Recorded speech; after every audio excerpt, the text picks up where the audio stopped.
السلام علیکم ناظرین، امید کرتا ہوں کہ آپ سب خیریت سے ہوں گے۔ میں یہاں پر پیش ہوں ایک اور نئے اپڈیٹ کے ساتھ۔ جیسا کہ آپ سب جانتے ہیں کہ پاکستان کی معیشت ہمیشہ ایک گرم بحث کا موضوع رہی ہے۔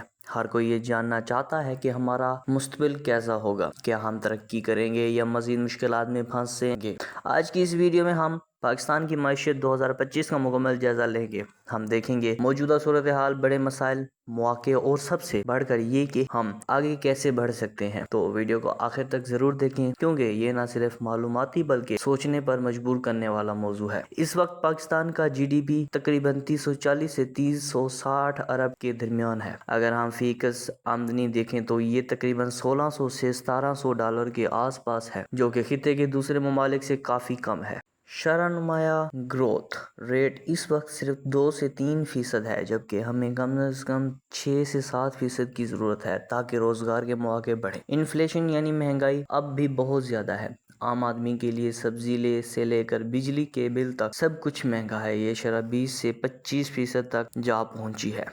نوجوانوں میں بے روزگاری ایک بڑا مسئلہ ہے جو تقریباً 8 سے 9% تک ہے۔ یاد رکھیں کہ پاکستان کی 65% آبادی یعنی کہ 50% آبادی نوجوانوں پر مشتمل ہے۔ اگر ان کے لیے نوکریاں پیدا نہ ہوں تو یہ ہمارے لیے ایک سماجی اور معاشی بحران بن سکتا ہے۔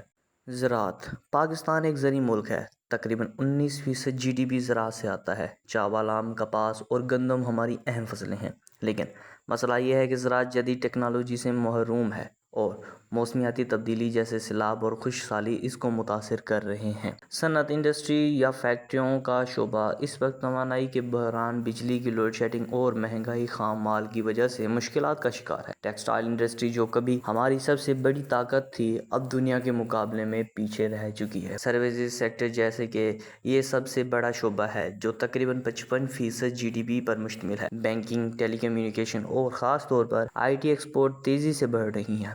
فری لانسز اور سافٹ ویئر کمپنیز پاکستان کی مثبت چہرہ دنیا کے سامنے لا رہی ہیں۔ تحصیلات زر۔ ہمارے بیرون ملک مقیم پاکستان ہر سال 28 سے 30 ارب ڈالر بیچتے ہیں۔ یہ پیسہ ہماری معیشت کو سہارا دینے میں سب سے بڑا کردار ادا کرتا ہے۔ چین کے تعاون سے شروع ہونے والا یہ منصوبہ اور توانائی کے شعبے میں بڑا انقلاب لا سکتا ہے، لیکن سیاسی عدم استحکام اور قرضوں کی وجہ سے اس کی رفتار کافی سست ہے۔ قرضوں کا بوجھ۔ پاکستان پر اس وقت بیرونی قرضہ تقریباً 125 سے 130 ارب ڈالر ہے۔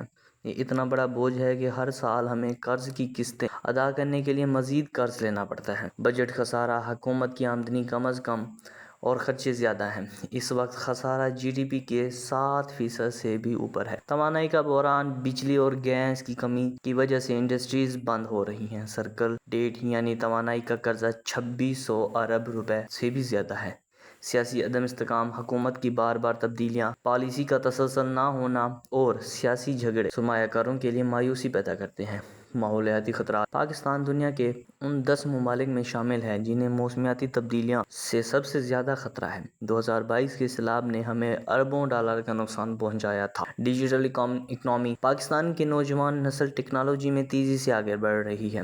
آئی ٹی ایکسپورٹ پر ہر سال بڑھ رہی ہے اور فری لانسنگ میں پاکستان دنیا کے ٹاپ ملکوں میں شمار ہوتا ہے۔ قابل تجدید ذرائع توانائی۔ اگر ہم سولر ونڈ اور ہائیڈرو منصوبوں پر توجہ دیں تو نہ صرف سستی بلکہ بجلی پیدا ہوگی بلکہ درآمدی تیل پر بھی انحصار بھی کم ہوگا۔ علاقائی تجارت۔ پاکستان کی جغرافی پوزیشن بہت اہم ہے۔ ہم اگر چین، وسطی ایشیا، ایران اور خلیجی ممالک کے ساتھ مؤثر تجارت بڑھائیں تو معیشت میں انقلاب آ سکتا ہے۔ Agriculture technology, drip irrigation, machinery کاشت اور جدید بیج اگر استعمال ہوں تو زراعت میں بھی پیداوار دوگنی ہو سکتی ہے۔ اس سے ہمارے ایکسپورٹ میں بھی بڑھیں گی۔ پاکستان غالباً آئی ایم ایف کے پروگرام میں ہوگا تاکہ اپنی معیشت کو مستحکم 2025 رکھ سکے۔ شرح نمو 2 سے 3% تک محدود رہے گی، جو ہماری آبادی کی ضروریات پوری کرنے کے لیے ناکافی ہے۔ مہنگائی کچھ کم ہوگی لیکن عام آدمی کو ریلیف دینے کے لیے مزید وقت لگے گا۔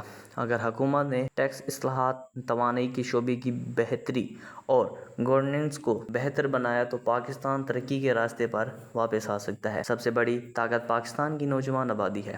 اگر ان کو تعلیم، ہنر اور روزگار دیا گیا تو یہ ملک کی تقدیر بدل سکتے ہیں۔ پاکستان کی معیشت 2025 میں ایک دوراہے پر کھڑی ہے۔ ایک طرف قرضے، مہنگائی اور سیاسی بحران ہے، اور دوسری طرف نوجوان نسل، وسائل اور مواقع ہیں۔ یہ ہم بے ہیں کہ ہم کسی راستے کا انتخاب کرتے ہیں۔ آپ کے خیال میں پاکستان کو سب سے پہلے کس شعبے پر توجہ دینی چاہیے؟ کیا زراعت، کیا صنعت، یا پھر ڈیجیٹل اکنامی؟ اپنی رائے کمنٹس میں ضرور بتائیں۔ اگر ویڈیو پسند آئی ہو تو چینل کو سبسکرائب کریں اور ویڈیو کو زیادہ سے زیادہ شیئر کریں تاکہ یہ پیغام سب تک پہنچ سکے۔